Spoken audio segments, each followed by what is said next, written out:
প্রাণের অধিক বেশি যার দাম রহমতাল লিল আলামিন।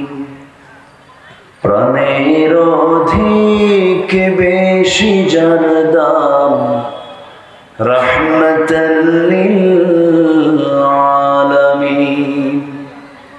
জানো কি তোমরা তাহার নাম রহমতাল লিল আলামিন।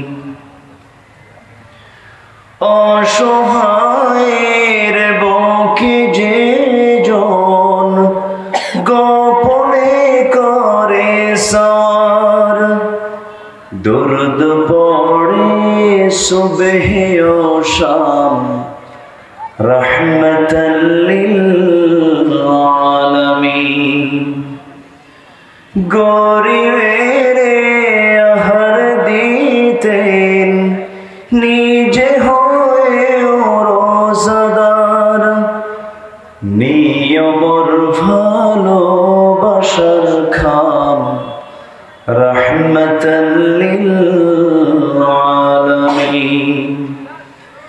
তার পথে যে বিছিয়ে দিত টুকরো কাটা স্তূপ করে, তাকেও দিলেন প্রেম মুজাসসাম রহমতাল লিল আলামিন। জানো কি তোমরা তাহার নাম রহমতাল লিল আলামিন। চিৎকার মেরে বলছে আল্লাহুম্মা ইন্নী আসআলুকা আল হুদা ওয়াত তুকা ওয়াল আফাফা ওয়াল গিনা।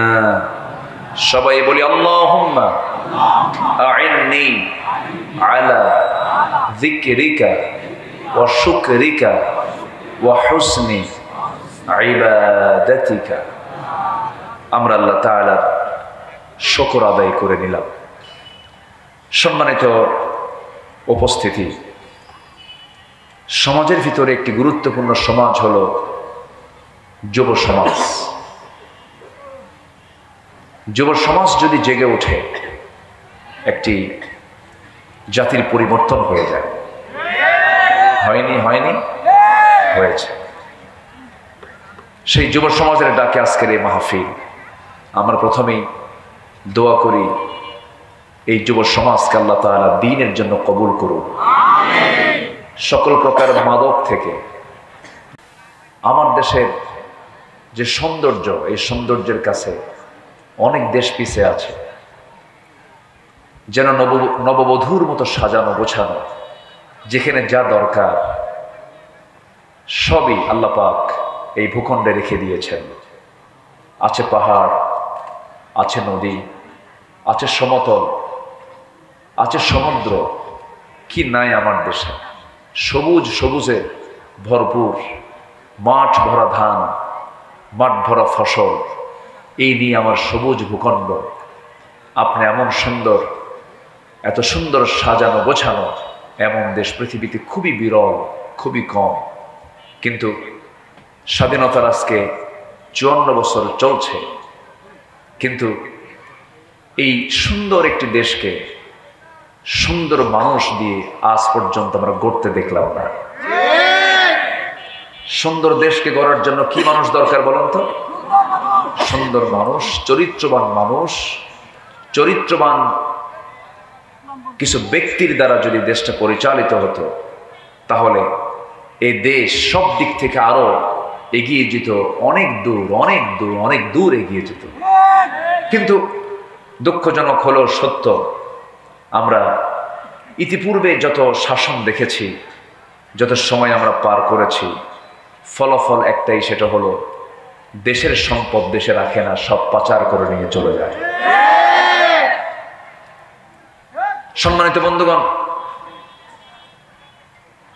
ওই সমস্ত নেতৃস্থানীয় ব্যক্তিবর্গের সন্তানরাও দেশে থাকে না। দেশে নাই তো, কেউ আমেরিকা পড়ে, কেউ ইউরোপে পড়ে, এবং তাদের শেল্টার এই দেশ নয়, তাদের শেল্টার এখন পশ্চিমা বিশ্ব অথবা ইউরোপ আমেরিকার দিকেই তাদের ঝোঁকটা বেশি। তারা এই দেশ থেকে, এটা একটা পুঁজির জায়গা, ব্যবসার জায়গা, এখান থেকে সব নিয়ে তারা অন্যত্র তাদের নিজের আখের গোছার জন্য তারা চেষ্টা চালিয়েছে 54 বছর। যুব সমাজ একটি বিশাল তারুণ্য তাদের বিবেক নাড়া দিয়েছিল, একটি সুন্দর গোছালো তেজোদ্দীপ্ত সাহসী পদক্ষেপ নিয়ে রাজপথ কাঁপিয়ে রক্ত ঝরিয়ে নতুন একটি বাংলাদেশ তার উপহার দিয়েছে। বলি আলহামদুলিল্লাহ। কিন্তু আমরা যে নতুন সূর্য দেখতে চাই, নতুন যে আমরা আলোটা দেখতে চাই, এই আলো আমরা পৃথিবীর কোনো ব্যক্তির তৈরি করা কোনো আলো আমরা দেখতে চাই না। এই আলো দেখতে চাই হলো কোরআনের আলো। কোরআনের আলোতে আলোকিত সমাজ, কোরআনের আলোতে আলোকিত সমাজ আমরা দেখতে চাই এবং গড়তে চাই। সেই কোরআনকে সামনে রেখে কিছু কথা আমি বলতে চাচ্ছি। আমাকে সময় দেওয়া যাবে তো? সবাইকে আমাকে সময় দেবেন? জোরে বলি ইনশাআল্লাহ। আমার এই 25-26 বছরে আলোচনার মাঝে আমার একটা স্বভাব হচ্ছে, আমি যখন কথা বলতে নেই, মঞ্চে যখন বসি, তখন মনে হয় কি জানেন, আল্লাহ তুমি আমার মুখ থেকে বেফাস একটা শব্দ তুমি বের করে দিও না। কিন্তু দুঃখজনক, হঠাৎ করে তো ভুল কিছু হতেও পারে, হয় কিনা বলেন? কিন্তু জাতির স্বভাব কি জানেন? ওই ভুলটা আগে খুঁজে বের করে। 2 ঘন্টার বক্তৃতায় একজন আলোচকের সব কথাই কি ভুল হয়? 2-1টা স্লিপিং হয়তোবা তথ্য দিতে নিয়ে আদান প্রদানে কিছু ভুল থাকতেই পারে।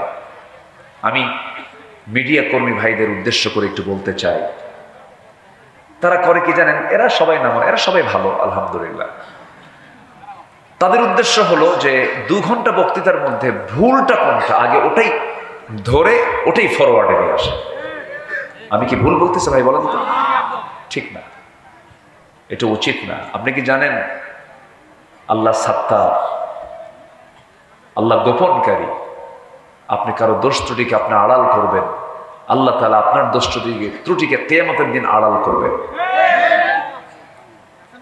এটা বিশাল দিক। মানে কারো কিছু পাইলে মনে হয় যে কি পাইছে একখানে, কিন্তু না, এটা ইমানদারের বৈশিষ্ট্য নয়। ইমানদার পরচর্চা করবে না নিজের চর্চা করবে? বলেন, পরচর্চা না নিজের চর্চা? নিজকে নিয়ে ভাববে, আমি তো ভালো না, আমি তো আমার দিক থেকে ভালো না, আমি অন্যকে দেখবো কখন, এই চিন্তায় সে ব্যাকুল হয়ে থাকবে। সম্মানিত ভাইরা, এই জাতির পরিবর্তনের জন্য এই জাতির ভিতরে কিছু চারিত্রিক পরিবর্তন দরকার। আমরা বক্তব্য 16 বছর বহু শুনেছি।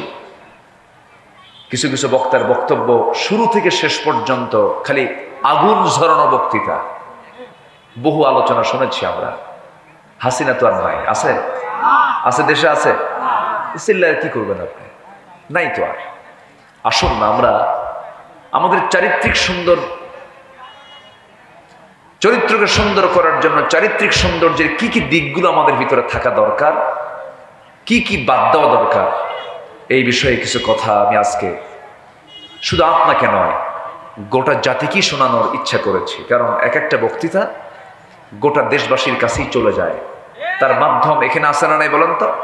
আচ্ছা, সব চলে যায়। একটা সেকেন্ড কোথাও আর আটকা থাকে না, সব মিডিয়ার কল্যাণে চলে যায়। সম্মানিত ভাইয়েরা, তাহলে আমাদের চরিত্র যদি আমরা সুন্দর করতে চাই, তাহলে কিসের আলো দরকার বলেন তো? বলেন, কিসের আলো দরকার? বলুন, কিসের আলো? এসো এসো এসো দলে দলে সব, এই যে কোরআনের উৎসব। এসো এসো এসো দলে দলে সব, এই যে কোরআনের উৎসব। কোরআনের কথা বলে আল্লাহর দল, এই পথে যারা চলে তারাই সফল। কোরআনের কথা বলে পথে যারা চলে তারাই সফল, এই পথে এত বাধা ছিল না জানা। আল্লাহুম্মা ইয়াসসির লানা উমুরানা, আল্লাহুম্মা ইয়াসসির লানা উমুরানা। জোরে বলি আমিন। আর জোরে আল্লাহুম্মা আমিন। তাহলে আলো দরকার হলো কোরআনের। এই আলো শুধু নামাজে আমরা দেখতে চাই না, এই আলো দিয়ে আমরা সমাজকে আলোকিত করতে চাই, রাষ্ট্রকে আলোকিত করতে চাই, পার্লামেন্টকে আলোকিত করতে চাই, সচিবালয়কে আলোকিত করতে চাই, সমাজের প্রত্যেকটি রন্ধ্রে রন্ধ্রে, সমাজের প্রত্যেকটি পাতায় পাতায় আমরা কোরআনের আলো দিয়ে আলোকিত করতে চাই। তাহলেই হবে একটি সুন্দর সোনালী সমাজ, একটি সুন্দর সোনালী রাষ্ট্র আমরা দেখতে পাবো। জোরে বলি ইনশাআল্লাহ। একটু আমার দিকে তাকান, আমার কথা কি বুঝতে পারছেন সবাই? সবার কানে কি আওয়াজগুলো যাচ্ছে? আচ্ছা, আসুন আমরা এখন সোজা আলোচনার দিকে চলে যাচ্ছি। আমি যেখান থেকে তেলাওয়াত করেছি, তেলাওয়াতকৃত সূরাটার নাম হলো সূরাতুল আহজাব। আহজাবের শেষ দিকের কয়েকটা আয়াত আমি তেলাওয়াত করেছি। আয়াতগুলোকে সামনে রেখে, যেহেতু তাফসীর মাহফিল, এই তাফসীর মাহফিলের সবচেয়ে বেশি কথা থাকতে হবে কার কথা? কোরআনের আয়াত থাকতে হবে, তার অর্থ থাকতে হবে, অনুবাদ থাকতে হবে। এগুলো যদি বেশি থাকে তাহলে ভাববেন যে মাহফিলটা বরকতময় হয়ে গেছে। বলি আলহামদুলিল্লাহ। আলোচনা সুন্দর হলো, মানুষ কানলো, আলোচক নিজেও কানলো, কিন্তু একটা আয়াত নাই, একটা হাদিস নাই, তাহলে সেই আলোচনার কোনো মূল্য, আলোচনার কোনো জাযা, পুরস্কার কার দরবারে হবে না? বলেন তো, কার দরবারে হবে না? আল্লাহর দরবারে হবে না। আসুন আমরা কোরআনকে দিই, কোরআনকে বুঝবো। আমরা কোরআনকে দিই, কোরআনকে বুঝবো। কোরআন থেকে আমরা শুরু থেকে শেষ পর্যন্ত কথা বলবো, হাদিস থেকে আমরা শুরু থেকে শেষ পর্যন্ত কথা বলবো। ওয়ামা তাওফীকি ইল্লা বিল্লাহ। আসুন আল্লাহ তাআলা কি বলছেন। আল্লাহ রাব্বুল আলামিন বলেন, ইয়া আইয়ুহাল্লাযীনা আমানুত্তাকুল্লাহা ওয়া কুলু قولا سديدا يصلح لكم أعمالكم ويغفر لكم ذنوبكم ومن يطع الله ورسوله فقد فاز فوزا عظيما جل الله أكبر।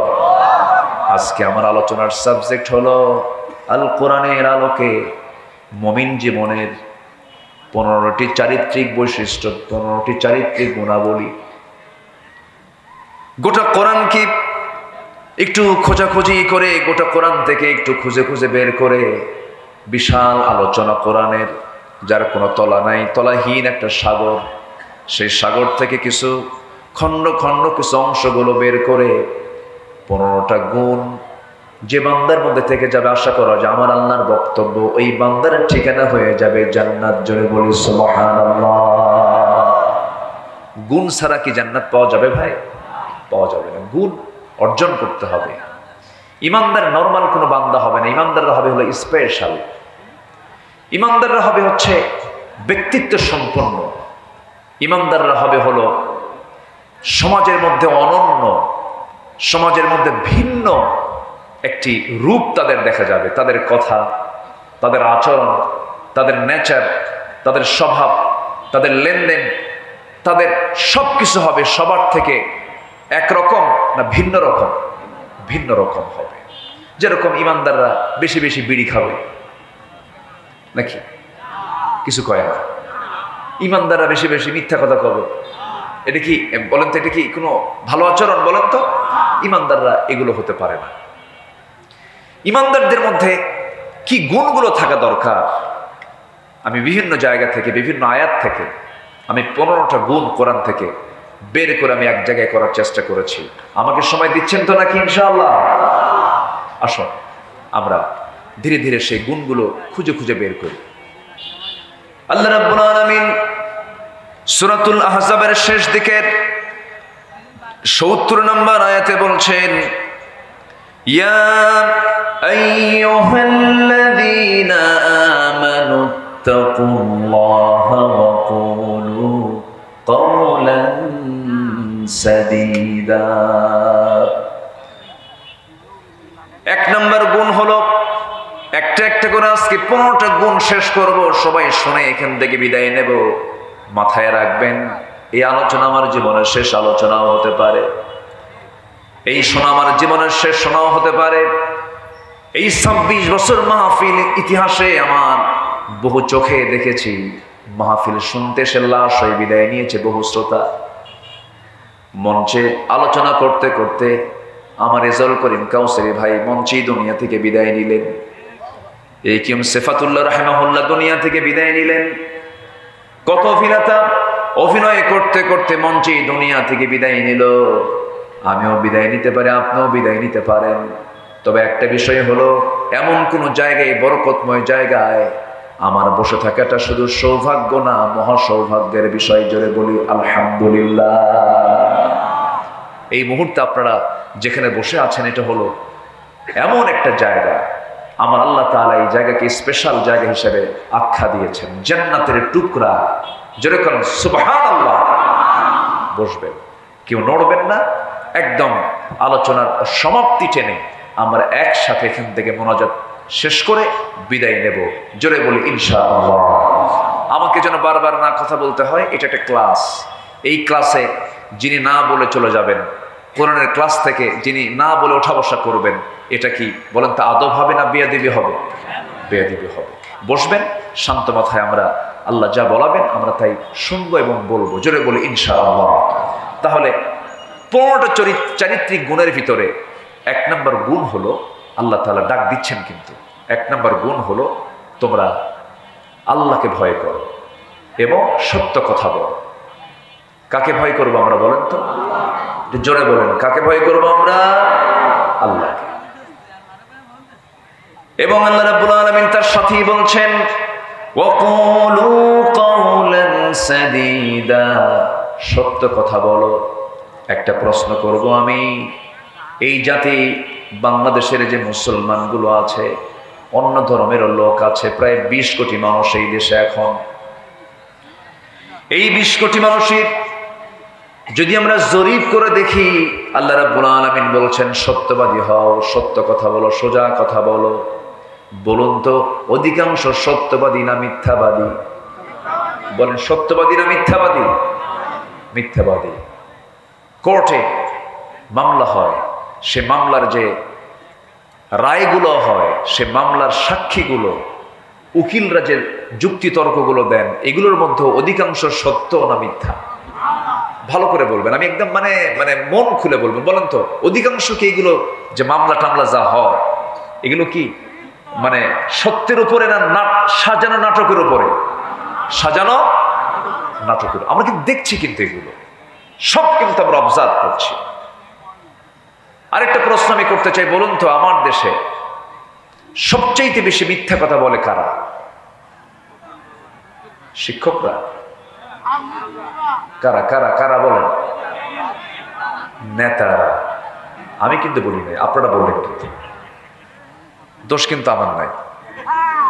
তাহলে পুরা অডিয়েন্স সবাই বলে ফেললেন যে কোন শ্রেণীর মানুষ সবচেয়ে বেশি মিথ্যা কথা বলে? আপনারা বললেন কারা?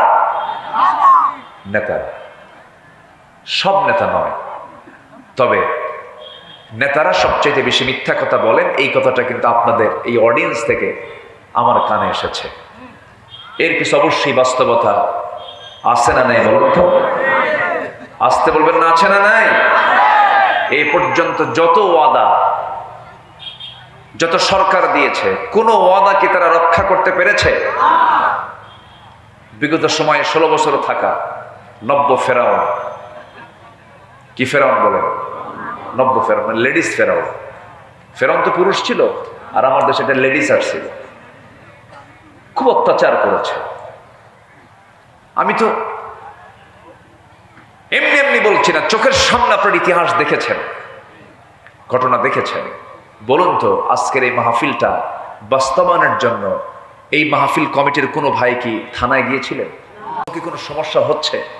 আচ্ছা বলুন তো এই 1 বছর প্রায় 16 মাস, এই 16 মাসে বাংলাদেশের কোনো জায়গায় কোথাও কি আপনারা জঙ্গির কোনো আস্তানা, জঙ্গির কোনো কারখানা, জঙ্গির কোনো নাটক, অভিযান, জঙ্গি অভিযান কোথাও কি দেখেছেন, শুনেছেন? তাহলে এই জঙ্গি নাটক এই 1 বছর আমরা দেখলাম না। কেন দেখলাম না? এই নাটকের যিনি মূল নাট্যকার তিনি এখন দিল্লি গিয়ে বসে আছেন, ঠিক কিনা? কোথায় বসে আছে? কার বাড়ি? মামু বাড়ি। আল্লামা সাইদিকে কে না ভালোবাসেন? 25 বছর আগে কি সুন্দর তার ভবিষ্যৎবাণী, ভবিষ্যৎ কথা। গাছের গোড়ায় নাড়া দেব, সোজা মামু বাড়ি দিল্লি গিয়ে পড়বা। লন্ডনে পড়েনি, বার্লিনে পড়েনি, আমেরিকায় পড়েনি, ইউরোপের কোনো দেশে পড়েনি, পার্শ্বের ইসলামাবাদেও পড়ে নাই, শ্রীলঙ্কাও পড়ে নাই, ভুটান পড়ে নাই, নেপাল পড়ে নাই, সোজা মামু বাড়ি দিল্লি গিয়ে পড়ছে। 25 বছর আগের কথা। কিন্তু উনি বলেছিলেন 25 বছর আগে বাংলাদেশে এমন একটি সময় আসবে পালানোর জন্য একটা ইঁদুরের গর্ত পর্যন্ত খুঁজে পাওয়া না। পায় নাই। কলার পাতায় বসেছিল মানিক মিয়া, জানেন না আপনারা? বিচারপতি মানিক। সম্মানিত বন্ধুগণ, এই মহান ব্যক্তিদেরকে যে পরিমাণ টর্চার করা হয়েছে, আল্লামা সাইদিকে চেয়ারে বসে রাখা হয়েছে, একটানা 3 দিন ঘুমাতে দেওয়া হয়নি। চেয়ারে বসে রাখছে একটানা 3 দিন 3 রাত। হিন্দু অফিসার দিয়ে, মানে সব হিন্দু ভাই তো খারাপ না, অন্য ধর্মের ইসলাম বিরোধী, ইসলামকে সহ্যই করতে পারে না এমন কিছু অফিসার দিয়ে তাকে থাপ্পড় পর্যন্ত মারা হয়েছে। সেন্সলেস হয়ে জমিনে পড়ে গেছে। এই দৃশ্য সহ্য করতে না পেরে, এই চিত্র সহ্য করতে না পেরে আল্লামা সাইদ রাহিমাহুল্লাহর কলিজার টুকরা বুলবুল সাইদি হার্ট স্ট্রোক করে 2000 সেই 12-13 সালের দিকে দুনিয়া থেকে বিদায় নিয়েছে। তার মা সন্তানের চিন্তায় শোকে শোকাহত হয়ে তিনিও দুনিয়া থেকে বিদায় নিয়েছে। এই যে একটা পরিবারকে তিলে তিলে যে জুলুমগুলো করা হলো, আল্লাহ কি নাই? আল্লাহ কি নাই? আল্লাহকে শোনেন না? আল্লাহকে দেখেন না? আমি আব্দুল্লাহ আমিন 2018 সালে মাহফিল শেষ করে বিছানায় চলে গেছি বিশ্রাম নেব। হঠাৎ করে পুলিশ অ্যাটাক করে আমাকে ধরে নিয়ে চলে গেল। ওসি মহোদয় আমার দিকে আর তাকাতে পারছেন না, লজ্জায় তাকায় না, মাথা নিচু করে আছে। বললাম আপনারা আমাকে ধরে নিয়ে আসলেন কেন? হুজুর মাফ করে দেন। বললাম মাফ করবো মানে আপনি আমারে ধরলেন, মাফ চাচ্ছেন কেন? হুজুর উপায় নাই, চাকরি বাঁচান তো ফরজ, বউ বাচ্চা আছে। আমি বললাম ইমান বাঁচান তো নফল।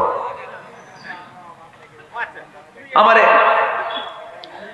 ধরে নিয়ে বললো হুজুর আপনি একটু চলে যান, সামনে নির্বাচন, একটু জেলখানে কয়েকদিন থাকেন, নির্বাচন হলেই আপনি বের হয়ে আসবেন। দেখছেন কথার সাইজগুলো দেখেন। এরপরে আরো কিছু মামলা ঢুকায় দিয়া আমারে জেল হাজতে পাঠায় দিল। দোষ তো কিছুই করি নাই, আমি জানিও না আমার দোষটা কি, আমি আজ পর্যন্ত জানি না আমার দোষটা কি। আমাকে ধরে নিয়ে চলে গেল, জেলখানায় ঢুকায় দিল। জেলখানার গেট দিয়ে ভিতরে ঢুকিয়ে দেখে এক মুরব্বী 80 বয়স এক চাচা আমাকে দেখে লম্বা একখান সালাম দিয়ে বলে হুজুর আপনি জেলখানায় ঢুকছেন? খুব খুশি হলাম। তো বললাম জেলখানায় ঢুকলে কেউ খুশি হয়? চাচা বলে হুজুর কতদিন মাহফিলে শুনেছি আপনার ওয়াজ, দূর থেকে দেখি শুনি, এত চেষ্টা করছে আপনাকে শুনি মোসাফা করবো, একটু কথা বলবো পারি নাই, আল্লাহ কি সুন্দর মিলাই দিয়েছে, সামনে ধরা পড়ছেন, দোয়া করি জেলখানায় থাকে। আমি চাচাকে বললাম চাচা আপনার জেলখানায় আসার হিস্টোরি কি, কারণ কি, কি চুরি করে আসছেন? কে বাবা বিস্ফোরক মামলা দিছে। আমারে বলে হুজুর একটু বলেন তো, বিস্ফোরক খায় না কি করে? সে জানেও না বিস্ফোরক শব্দটার ব্যাখ্যা কি। এই হলো 16 বছরের অবর্ণনীয় অমানবিক নির্যাতন নিপীড়নের চিত্র। আমরা সুন্দর একটি পরিবর্তন পেয়েছি, একটা পরিবর্তন, একটা আলাদা একটা পথ এসেছে। এখন সামনের দিনকে আমরা আলোকিত করতে চাই। পৃথিবীর তৈরি করা লোকের কোনো তন্ত্রমন্ত্রের আলো দিয়ে নয়, আমরা আল্লাহর পাঠানো নাজিল করা কিতাব কোরআনের আলোতে, আমরা কোরআনের আলোকে আমরা সমাজকে, রাষ্ট্রকে আমরা আলোকিত করতে চাই। তাহলেই বিজয় দিবেন, তাহলেই সমাজে আমরা শান্তি পাবো, আখিরাতে আমরা নাজাত পাবো। জোরে বলি ইনশাআল্লাহ। তাহলে যারা মিথ্যা কথা বলে তাদের সঙ্গে আমাদের কোনো সম্পর্ক থাকতে পারে? আমাদের সম্পর্ক থাকবে হলো মিথ্যাবাদীর সাথে না সত্যবাদীর সাথে? ওকুনু মা'আস সাদিকিন, তোমরা সত্যবাদীদের সাথী হয়ে যাও, মিথ্যার সঙ্গে তোমরা সম্পর্ক রেখো না। আমার বন্ধুগণ, একটু কান লাগাবেন, মনোযোগ দিয়ে কথাগুলো শুনবেন। 1 নম্বর গুণ হলো সততা। এই সততা যদি আপনার মধ্যে থেকে যায়, আপনার সন্তানগুলো ভালো হবে, আপনার পরিবার ভালো হবে, আপনার সমাজ ভালো হয়ে যাবে, রাষ্ট্র ভালো হয়ে যাবে। এই জাতিকে ভালো করার জন্য, এই জাতির জন্য 1 নম্বরে যে চারিত্রিক গুণ তৈরি করা দরকার, তার নাম হলো সততা, সত্যবাদিতা। মিথ্যা কথা বলা যাবে না। আমি একটা প্রশ্ন করব আপনাকে, বলুন তো, এই পৃথিবীতে একজন মানুষ যার জীবনে কৌতুক করে একটা মিথ্যা কথা তার মুখ থেকে কোনোদিন বের হয় নাই, তার নামটা কি বলুন? মুহাম্মদুর রাসূলুল্লাহ সাল্লাল্লাহু আলাইহি সাল্লাম। কোনোদিন একটা মিথ্যা কথা তার মুখ থেকে ফসকেও বের হয় নাই। কি সতর্ক নিয়ে তিনি কথা বলেছেন, কি সজাগ থেকেছেন কথা বলতে নিয়ে। কৌতুক করে একটা মিথ্যা কথা তার মুখ থেকে বের হলো না। কোনোদিন আওয়াজ দিয়ে কোনোদিন হাসি দেন নাই, হেসেছেন, তার মুখটা হাস্যোজ্জ্বল ছিল, কিন্তু আওয়াজ দিয়ে কখনো হাসেন নাই। পেটে ক্ষুধা ছিল তার, কিন্তু কোনোদিন পেটে ক্ষুধার কোনো সিমটম মুখে তিনি প্রকাশ করেন নাই। ক্ষুধার্ত অবস্থা তিনি ছিলেন, কিন্তু মুখে দেখে তার টের পাওয়া যেত না। মাসের পর মাস চলে যেত, বাড়ির চুলাতে আগুন জ্বলতো না, কিন্তু আমার নবীজি কখনো একটা বারের জন্য কখনো মনক্ষুণ্ণ হতেন না। রাতের বেলায় সে বলতেন, আয়েশা দেখো তো কোনো খাবার আছে নাকি। নিজ হাতে গনিমতের মালগুলো বন্টন করেছেন, শূন্য হাতে ফিরেছেন বাড়িতে। শুধু সামান্য কিছু পানি পান করে রোজার নিয়ত করে পরের দিন রোজার নিয়ত করেছেন। এত কষ্ট করেছেন, কিন্তু প্রকাশ করতে দেন নাই তিনি কষ্টের মধ্যে আছেন। আমার বন্ধুগণ, আমার নবীজির সবচেয়ে বড় গুণ হলো সততা। কাফেররাও তাকে পছন্দ করত, মুশরিকরাও তাকে পছন্দ করত। মুহাম্মদ যেটাই বলুক না কেন, মুহাম্মদ সত্যবাদী, আল আমিন এই খেতাবটা দিয়েছিল কুরাইশরা, as-সাদিক এই খেতাবটা দিয়েছিল কুরাইশরা। এবং কুরাইশরা, ওই সমস্ত কাটা কাফেররা নবুয়তের আগে আমার নবীর হাতকে ব্যাংক মনে করে অনেক সোনা দানার সম্পদ তার হাতে গচ্ছিত রাখতো। সুবহানাল্লাহ। আমরা সেই নবীর উম্মত হয়ে আমরা কি মিথ্যা কথাগুলো বলি। আমরা উঠতে বসতে মিথ্যা কথা বলি। ভাই, এই কাপড়টার দাম কত? এই গেঞ্জিটা কি দেওয়া যাবে? কত দাম? এত দাম। এত দেব? ভাই কেনাই নাই। আছে কি? আছে আছে, এগুলো বলার লোক আছে? শুধু মিথ্যা কথা বলে। মিথ্যা দিয়ে আজকে সমাজ, ব্যবসা, প্রতিষ্ঠান সবগুলো আজকে মিথ্যার সাগরে হাবুডুবু খেতেছে। বরকত পাবেন কেমনে? একজন বড় পীরের নাম এখন মনে হয়ে গেল, যিনি আসল পীরদের পীর ছিলেন, বড় আল্লাহওয়ালা ছিলেন। জিলান শহরে তার বাড়ি ছিল। আব্দুল কাদির জিলানী রাহিমাহুল্লাহ বড় আল্লাহওয়ালা ছিলেন। এই বড় আল্লাহওয়ালা যখন ছোট ছিলেন, পারিবারিক শিক্ষা ছিল তার মা সন্তানকে ডাক দিয়ে বলে, বাজান একটা কথা বলি। কি কথা? আজকে তোমাকে আমি একটা নসিহা করব। শিক্ষার উদ্দেশ্যে বাড়ি থেকে বের হচ্ছ, বাড়ি থেকে বের হয়ে চলে যাচ্ছ, দোয়া করি বড় শিক্ষাবিদ হও, বড় আলেম হয়ে যাও বাবা, আমি তোমার জন্য দোয়া করি। কিন্তু আমি তোমার মা হয়ে তোমাকে একটা নসিহা করছি, একটা উপদেশ দিতেছি। মরার সময় পর্যন্ত কোনোদিন জিহ্বা থেকে একটা মিথ্যা কথা কখনো বলবা না, জিহ্বাকে নাপাক করবা না। যাও বাবা। ছোট্ট ছেলে আব্দুল কাদের জিলানী ঘর থেকে বের হয়ে গেছেন। শিক্ষা অর্জন করার জন্য মাঝপথে ডাকাতি শুরু হয়ে গেছে।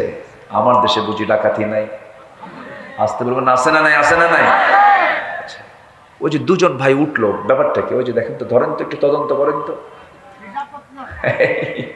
উঠলো কেন? বসেন না। রাগ করতেছেন আপনারা? রাগ করতেছেন? আমি কাউকে উঠতে দেব না ভাই। আমার একটা স্বভাব কি জানেন? আমার সামনে থেকে কেউ উঠতে নিলে আমার আলোচনা হেরে যায়। তো আপনার কারণে যদি মাহফিল যদি বন্ধ হয়ে যায় অথবা আমার আলোচনা যদি হেরে যায়, আপনি কত বড় আসামি এটাই ভাবতেছেন কি আপনি? ঠিক না। আমি একটু কড়া শব্দই প্রয়োগ করে বললাম, মেহেরবানি করে কেউ আমরা উঠবো না, আর একজন লোক ওঠার চিন্তা করব না। আল্লাহ কবুল করুন। জোরে বলি আমিন। আমি তো আপনাদের মতো করে কথা বলতে পারি না।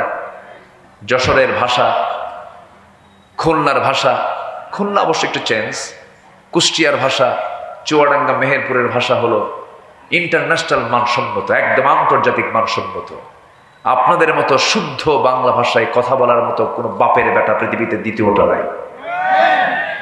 কেউ তো আলহামদুলিল্লাহ কইলেন না। জোরে বলেন না ভাই আলহামদুলিল্লাহ। তবে নোয়াখালীর ভাষাটা আরো সুন্দর, সহি নাকি? অনেক সুন্দর ভাষা আপনারা কথা বলে। সেই সুন্দর কথা বলার জাদুঘরদের সামনে আমি ভাঙ্গা চুলা মানুষ কথা বলছে। আমার কথা কি পছন্দ হচ্ছে ভাই? পছন্দ হচ্ছে তো? সম্মানিত ভাইরা, আব্দুল কাদের জিলানী রাহিমাহুল্লাহ রওনা দিয়েছেন। ছোট্ট মানুষ, কিছু স্বর্ণ মুদ্রা তার মা তাকে দিয়েছে, স্বর্ণ মুদ্রা, সোনার মুদ্রা দিয়েছে। আব্দুল কাদের জিলানী রওনা দিয়েছেন। চোখের সামনে ডাকাতি চলতেছে, যার কাছে যা কিছু পায় সবকিছু নিয়ে চলে যাচ্ছে ডাকাতরা। এবার তাল পড়ে গেছে, আব্দুল কাদের তালে পড়ে গেছে। সবাই তাকে জিজ্ঞাসা করছে, এই ছেলে তোমার কাছে কি আছে? পকেটের মধ্যে যা কিছু ছিল, ব্যাগে যা কিছু ছিল, সব কিছু তাদের সামনে ওপেন করে দিয়েছে কিচ্ছু বলার আগেই। ডাকাতরা বলছে, তুমি ছোট মানুষ, যা চাইলাম সব বের করে দিলে। সহজে এরকম করে কেউ বের করে দেয় না, বহু চাপ দিয়ে বের করে নিতে হয়। মিথ্যা কথা বলে, কিন্তু সত্য কথা তুমি যা বলেছে তুমি তাই সবকিছু বের করে দিলে। কারণটা কি?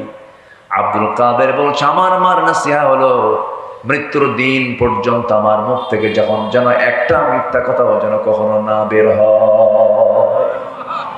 তাহলে শিক্ষা কি শুধু স্কুলে না বাড়িতেও আছে? শিক্ষা কি শুধু স্কুলে না মাদ্রাসায় না বাড়িতেও আছে? বাড়িতেও আছে। এক রাজা তার মেয়েকে বিয়ে দিয়েছে উচ্চ শিক্ষিত দেখে, অনেক শিক্ষিত একটা ছেলে তাকে দেখে বিয়ে দিছে।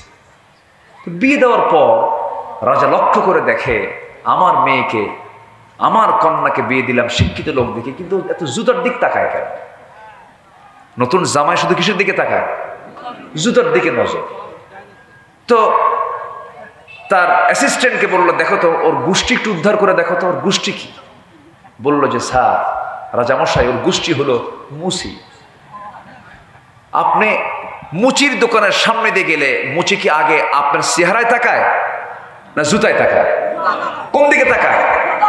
জুতার দিকে তাকায়। পারিবারিক শিক্ষা হচ্ছে বড় একটা শিক্ষা। সন্তানদেরকে কখনো মিথ্যা শেখাবেন না, ঠকবাজি শেখাবেন না। সাইয়েদনা ওমর ফারুক রাদিয়াল্লাহু তাআলা আনহু রাত্রিবেলা জনগণকে দেখার জন্য বের হয়েছে। জনগণকে দেখতে গিয়ে অনেক গভীর রাত্রিতে মামির গল্প শুনছিলেন। মা মেয়েকে বলছে, মা খুব কষ্টে দিনগুলো পার হচ্ছে, দয়া করে তোমাকে বলছি মা, ওই যে ওটির দুধগুলো আছে, ওটির দুধের ভিতরে কিছু পানি মিশায়া দাও। পানি মিশায়া দিলে পরে দুধের পরিমাণটা বাড়বে, বেশি দামে বিক্রি করা যাবে। সঙ্গে সঙ্গে মেয়ে বলছে, মা তুমি আমাকে যে নাসিহা করছো এটা কোনো নাসিহা না, এটা জাহান্নামে যাওয়ার একটা নাসিহা। এত বড় পাপ আমি করতে পারবো না, আল্লাহর তো ভয় আছে, আবার ওমরের পার্লামেন্ট আছে, ওমরের প্রশাসন আছে, দেখে ফেললে জানতে পারলে বড় বেকায়দা হয়ে যাবে। সঙ্গে সঙ্গে মা বলতেছে, ও মা আমার কলিজার টুকরা মেয়ে, এখানে তো ওমরের লোকজন নাই, কেউ দেখবে না, অন্ধকার রাত। সঙ্গে সঙ্গে মেয়েটা বলছে, ও মা তুমি আমাকে যদি মেরেও ফেলো আমি এমন কাজ করতে পারবো না, কারণ সবচাইতে বড় প্রশাসন কিরামান কাতিবিন, সমস্ত ফেরেশতারা আমাদের সবকিছু রেকর্ড করছেন। যেরকম সুবহানাল্লাহ। এখন উপদেশ দিচ্ছে মা না মেয়ে? বলেন মা না মেয়ে? মেয়ে দিচ্ছে। কেউ না কেউ দিতেই হবে, ভুলতে হবে। আমার বন্ধুগণ, এই দুইটি কথা, মার কথা মেয়ের কথা, দুজনের কথা শুনে আব্দুল কাদের জিলানী বাড়িতে চলে গেলেন। স্ত্রীকে ডাক দিয়ে বলছেন, স্ত্রী আমার ছেলের জন্য বহুদিন যাবত মেয়ে খুঁজতেছিলাম, ভালো মেয়ে পাবো কোথায়? ভালো মেয়ের সন্ধান পেয়ে গেছে রাতের বেলা। বউ বলছে, রাতের বেলা কার বাড়িতে গেলেন? যাওয়া লাগে নাই। ঘরের দেওয়ালে কান পেতে, দেওয়াল ঘেসে ঘেসে দাঁড়িয়ে থেকে কান পেতে পেতে মা মেয়ের গল্প শুনলাম। মেয়েকেও দেখি নাই, মেয়ের বংশও দেখলাম না, মেয়ের অবস্থাও দেখলাম না, বাপ মার অবস্থাও দেখলাম না। যে মেয়ের মুখ থেকে প্রকাশ পেয়ে যায়, সবচেয়ে বড় সাক্ষী হলো আমার আল্লাহ রাব্বুল আলামিন। সে আল্লাহকে সাক্ষী রেখে কোনো ভুল করা যাবে না। অবশ্যই তুমি কালকে সকালে চলে যাবে, ওই দুধ বিক্রেতার মেয়ের সঙ্গে আমার ছেলের বিয়ে হয়ে যাবে। জোরে কোন সুবহানাল্লাহ। সবকিছুই হলো সততা। সব কি বলেন তো? সততা। সততা নিয়ে চলবো আমরা, মিথ্যার ধারে পাশে আমরা যাব না। সবাই রাজি আছেন তো ইনশাআল্লাহ? আব্দুল কাদের জিলানী বলে ফেললেন, আমার কাছে স্বর্ণ মুদ্রাগুলো আছে, এই যে দেখো। ডাকাত ছোট্ট বাচ্চার চেহারার দিকে তাকায় বলতেছে, সন্তান রে, আমার বাড়িতে সন্তান আছে রে, আমার পরিবারও ছেলে মেয়ে আছে। তোর উত্তম কথা, তোর উত্তম আচরণ, তোর মার নাসিহা আমাদের দিলের মধ্যে পরিবর্তন আনতে বাধ্য করলো। ডাকাতির পথ ছেড়ে দিলাম, তোর পথ আমরা ধরলাম। জোরে বল সুবহানাল্লাহ। ভাইরে, একটা জাতি যদি সত্যবাদী হয়, সে জাতির ডেভেলপমেন্ট অন্য ধরনের। আমরা সত্যবাদী হব। আল্লাহ তাআলা এখন সত্যবাদী হলে কি হবে তার ফলাফল দিচ্ছেন। পরামর্শগুলো আমরা কার নিচ্ছি বলেন? আল্লাহ। আল্লাহ রাব্বুল আলামিন সূরাতুল আহজাবের পরের আয়াতে বলছেন, আয়াত যদিও শেষ কিন্তু কথা শেষ হয় নাই। সাদীদাইন ইউসলিহ লাকুম, যারা আলেম উলামা আছেন, আল্লাহ রাব্বুল আলামিন বলেন, ওয়াকুলু কাওলান সাদীদান ইউসলিহ লাকুম আ'মালাকুম ওয়া ইয়াগফির লাকুম যুনুবাকুম ওয়া মান ইউতি'ইল্লাহা ওয়া রাসূলাহু ফাকাদ ফাযা ফাওজান আযীমা। জোরে বলুন আল্লাহু আকবার। সততা নিয়ে যদি চলতে পারো, সততা নিয়ে যদি তোমার জীবনটাকে সাজাতে পারো, তাহলে আমি আল্লাহ রাব্বুল আলামিন তোমার জীবনে যত আমল তুমি করেছো, সে আমলের মধ্যে যদি কোনো ভুল হয়ে থাকে, সমস্ত ভুলগুলোকে আমি সংশোধন করে তোমার তামাম জিন্দেগীর সমস্ত গুনাহগুলো আমি আল্লাহ রাব্বুল আলামিন মাফ করে দেব। তাহলে গুণের কথাও আল্লাহ বললেন, আবার ওই গুণ অর্জন করলে কি বান্দাকে আল্লাহ পুরস্কার দিবেন তার কথাও সঙ্গে সঙ্গে কে জানায় দিলেন? আল্লাহ জানায় দিলেন। তাহলে গুনাহ মাফ হয়ে যাবে কোন কাজ করলে? বলেন বলেন বলেন। সত্য কথা বললে। কোন কাজ করলে পরে আল্লাহ রাব্বুল আলামিন আমাদের ভুল আমলগুলো ঠিক করে দিবেন? বলেন কোন কাজ করলে পরে? বলেন সত্য কথা বললে পরে। তাহলে এক নাম্বার পয়েন্ট আমরা মোটামুটি হজম করে ফেললাম। আল্লাহ কবুল করুন, জোরে বলি আমিন। হাত নামা। কয়টা গুণের কথা বলেছি আমি? কয়টা গুণের আলোচনা হবে আজকে বলেন তো? 15টা। চলছে কয় নাম্বার? বলেন কয় নাম্বার চলে? আরো আছে কয়টা বলেন? তাহলে এক নাম্বার বলতেই যদি এত সময় লাগে, 14টা শুনবেন কখন? একজন বলে দিয়েছেন সারা রাত। রাজি আছেন আপনারা? সবাই রাজি আছেন? ম্যাক্সিমাম রাজি আছেন। তবে ফজর নামাজ না পড়লেও চলবে নাকি? মানে মাথায় টুপি আছে কিন্তু পরনে লুঙ্গি নেই, তা তো হবে না। নামাজ তো পড়তে হবে। আসতেছি, আমরা লাইনে আসতেছি। মিথ্যুক নামাজি হওয়া যাবে না, সত্যবাদী নামাজি হতে হবে। ঠিক কিনা বলেন? আমার দেশে মিথ্যুক নামাজি আছে না নাই? নির্বাচন আসলে পরে এক আসরের নামাজ 4 বার পড়ে। কয়বার পড়ে? 4 বার পড়ে। এটা মিথ্যুক নামাজি। টুপি একটা নতুন করে নেয় নাকি? টুপিটা নেয়।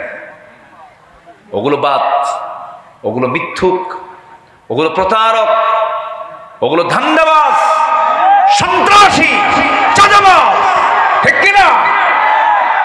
আমরা সততা নিয়ে চলতে চাই। জোরে বলি ইনশাআল্লাহ। কষ্ট পাচ্ছেন নাকি আপনারা? একটু ধমক টমক দিলে মনে রাগ করেন নাকি? কিন্তু হক কথা তো একটু ধমক দিতেই হবে। আমি আপনাকে ধমক দিচ্ছি না, বাতিলকে ধমক দিচ্ছি আমি। সম্মানিত ভাইয়েরা, নাম্বার 2 হচ্ছে ইমানদারদের, মুমিন বান্দাদের চারিত্রিক গুণাবলীর 2 নম্বর হচ্ছে আমানতদারিতা। আমানত ঠিক রাখতে হবে। কি ঠিক রাখতে হবে বলেন তো? স্বামীর কাছে স্ত্রী কি? দেখেন আস্তে আস্তে কয়, আরো জোরে। আচ্ছা, স্বামীর কাছেই শুধু একমাত্র স্ত্রী কি? আমানত। তাহলে স্বামীর দায়িত্ব হলো সেই বউকে হোন্ডার পিছনে উঠে গোটা যশোর দেখানো নাকি? এটা কি আমানত না খেয়ানত? এরকম খেয়ানত মার্কা স্বামী আছে? আসতে বলবেন না, আছে না নাই? হোন্ডার নাম হচ্ছে R15। হোন্ডার নাম কি? R1 না কি কয়? R15।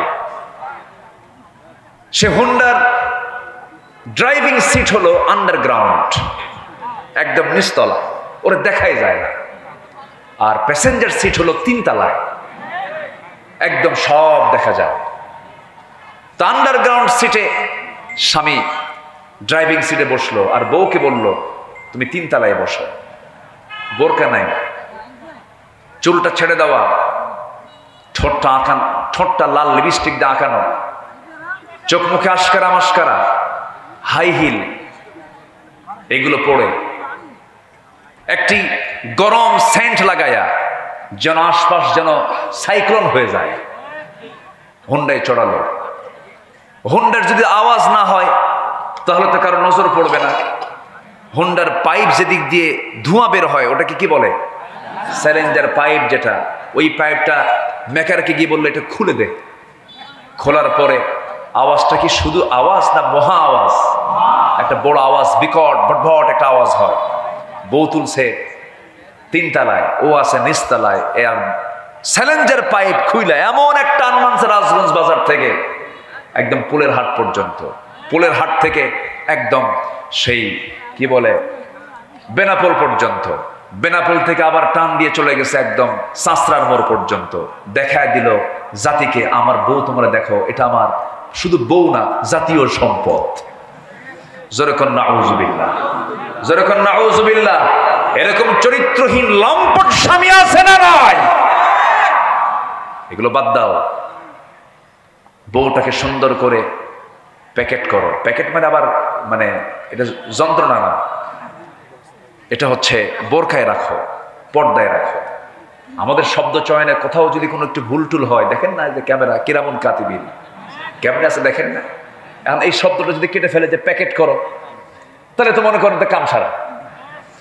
তো এই পর্দা ছাড়া নারীর সম্মান, মর্যাদা, সম্ভ্রম কখনো অন্য কোনো পথে রক্ষা হতে পারে? মেয়েদের সম্মান মর্যাদা আছে হলো পর্দার মধ্যে। কিসের মধ্যে বলেন? পর্দার মধ্যে। মুক্তা থাকে কিসের পেটে বলেন তো? মুক্তা থাকে কিসের পেটে? ঝিনুক থাকে কোথায়? সাগরের উপরে না সাগরের তলে? সাগরের তলে। যত দামি দামি সম্পদ দেখবেন সব পর্দা, সব পর্দার মধ্যে থাকে, কোনো কিছুই পর্দার বাহিরে নয়। ভাইরা, ডাবের পানি আর পুকুরের পানি, কোন পানি খাবেন বলেন তো? বলেন বলেন বলেন, কোন পানি? ডাবের পানিতে মুখ দেয় কয়জন? বলেন কয়জন? আর পুকুরের পানিতে গরুও যায়, কুত্তাও যায়, সবাই যায়। আপনার বউটাকে আপনি ডাবের পানি বানান, শুধু আপনি মুখ দিবেন, আপনি নজর দিবেন, পৃথিবীর কোন পুরুষের নজর তাকে স্পর্শ করবে না। নিজের চরিত্রকে সুন্দর রাখুন, শুধু নিজের বউয়ের দিকে তাকান, দেখবেন আপনার স্ত্রী হয়ে গেছে গোটা পৃথিবীর শ্রেষ্ঠ নারী। আর যদি সব দিকে নজর দেন, কুত্তার মুখ কি এক জায়গায় না সব জায়গায়? বলেন তো, এক জায়গায় না সব জায়গায়? সব জায়গায়। কুকুরের মতো যদি হন তখন আপনি শান্তি পাবেন না, স্বস্তি পাবেন না। একদিকে তাকান আপনি। এক যুবক বিয়ে করছে, 3 দিন পর মন খারাপ। এই তোমার মন খারাপ কেন? নতুন বউ ঘরে, তোমার নতুন মন খারাপ কেন? সুমনের বউ দেখতে এত সুন্দর। দেখছেন না, নজরে গেছে সুমনের বউ দিকে। তাহলে অন্যের বউর দিকে নজরে গেলে কি নিজের বউ সুন্দর হয়? সুন্দর হয় না। আপনি যদি নিজে প্রশান্তি পেতে চান, ইসলামকে মেনে চলতে হবে, চোখটাকে কন্ট্রোল করতে হবে, আমানতকে রক্ষা করতে হবে, চোখের আমানতদারিতে রাখতে হবে, দেখবেন দুনিয়াটা আপনার জান্নাতের টুকরা হয়ে গেছে। আমানতদারিতা এক জায়গায় না সব জায়গায়? আসতে বলে, এক জায়গায় না সব জায়গায়? সব জায়গায় আমানতদারিতা রক্ষা করতে হবে। আল্লাহ রাব্বুল আলামিন বলেন, ইন্নাল্লাহা ইয়া'মুরুকুম আন তু'আদ্দুল আমানাতি ইলা আহলিহা ওয়া ইযা হাকামতুম বাইনান নাসি আন তাহকুমু বিল আদল ইন্নাল্লাহা নি'মা ইয়া'ইযুকুম বিহ। আল্লাহ রাব্বুল আলামিন তোমাদেরকে আমানতকে পূরণ করার জন্য দায়িত্ব দিয়েছেন। আমানতের খেয়ানত করা যাবে না। ইমানদারদের যত গুণ আছে এর মধ্যে শ্রেষ্ঠ গুণ হলো ওয়াল্লাযীনা হুম লিআমানাতিহিম ওয়া আহদিহিম রাউন ওয়াল্লাযীনা হুম আলা সালাওয়াতিহিম ইউহাফিযুন উলাইকা হুমুল ওয়ারিসুন الذين يرثون الفردوس هم فيها خالدون الله أكبر। ইমানদার তো তারাই যারা আমানতকে রক্ষা করবে, আমানতের খেয়ানত করবে না, ওয়াদা করবে, ওয়াদা ভঙ্গ করবে না, নামাজের ব্যাপারে যত্নশীল হবে। ওই সমস্ত বান্দার ব্যাপারে আল্লাহ রাব্বুল আলামিন বলছেন, আমি আল্লাহ রাব্বুল আলামিন তাকে নিজ হাতে তাকে জান্নাতুল ফেরদাউসের মালিক বানায় দেব। জোরে বলি সুবহানাল্লাহ। আমানতদারিতা কি?